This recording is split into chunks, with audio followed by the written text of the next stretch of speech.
ஒரு இதில் நான் படித்தேன். அதில் என்னென்னா, வயசான அப்பா அம்மாவை கொண்டு போய் ஹோமில் விட்டுடுறா. எங்களால் உன்னை பார்த்துக்க முடியாது, எங்களுக்கும் வயசாகிடுது, எங்களாலேயும் முடியாது, அதனால் உன்னை கொண்டு நாங்கள் இன்றைக்கி ஹோமில் விட போகிறோம் அப்படின்னு சொல்லிட்டு அழைச்சின்னு போயிடுறான். அவள் அப்பாவுக்கும் அம்மாவுக்கும் ரொம்ப வருத்தமாக இருக்குது. என்னடா அது, நம்ம பசங்க போய் நம்மளை இப்படி பண்ணுறாளே அப்படின்னு கொஞ்சம் மனசு ஒடிஞ்சு போய் அவள் இருக்கா.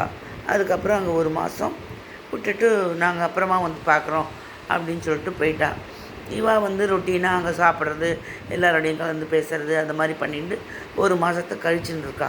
இருந்தாலும் அவளுக்கு உள்ளுக்குள்ளே வந்து தன்னோட பசங்க, பேர குழந்தைகள், சொந்த பந்தங்கள் எல்லாரோட ஞாபகமும் வருது. ஐயோ, இங்கே யாருமே இல்லையே, இங்கே எல்லோரும் அங்கே இருக்காளே, நம்ம மட்டும் இங்கே இருக்கோமே, ஏன் நம்ம பசங்க இப்படி நம்மளை விட்டுட்டா அப்படின்னு யோசிக்கிறா.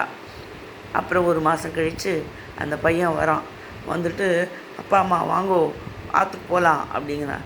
என்னப்பா அது, திடீர்னு கொண்டு வந்து விட்டா திடீர்னு போகலாங்கிற, எங்களுக்கு ஒன்றுமே புரியலையே, என்ன விஷயம் அப்படின்னு கேட்குறா. அதுக்கு அவர் சொல்கிறார், நீங்கள் ஆற்றுக்கு வாங்கோ, நான் வந்து உங்களுக்கு விவரமாக எல்லாத்தையும் எடுத்து சொல்கிறேன் அப்படின்னு சொல்லிட்டு ஆற்றுக்கு கூட்டின்னு போய் அவளோட நன்னா அன்பாக பேசி கலந்து இருந்து குளிக்க வச்சு சாப்பாடெல்லாம் போட்டு அன்பாக எல்லாத்தையும் பேசிட்டு, இப்போ சொல்கிறேன், என்னோட சின்ன வயசில் நான் வந்து எல்லாரோடையும் சேர்ந்து இருக்கணும்னு ஆசைப்பட்டேன். சித்தப்பா, சித்தி, பெரியப்பா, பெரியம்மா, அப்புறம் அந்த குழந்தைகள் எல்லாரோடையும் சேர்ந்து இருக்கணும் அப்படின்னு எனக்கு ரொம்ப ஆசையாக இருந்தது. ஆனால் நீங்கள் என்ன பண்ணினேன், என்னை கொண்டு போய் ஹாஸ்டலில் விட்டுட்டேன். ஸோ நான் ஒரு நாளும் வந்து இந்த அன்புக்காக ஏங்கினேன். அதுக்காக நான் உங்களை கொண்டு விடலை. அந்த பிரிவு அப்படிங்கிறது எப்படி இருக்கும் அப்படின்னு தெரிஞ்சுக்கிறதுக்காக தான் நான் உங்களை கொண்டு விட்டாங்க அப்படின்னு சொல்கிறான் அந்த பையன். தேங்க்ஸ் ஃபார் வாட்சிங் my channel. Subscribe me please. Radhe Krishna.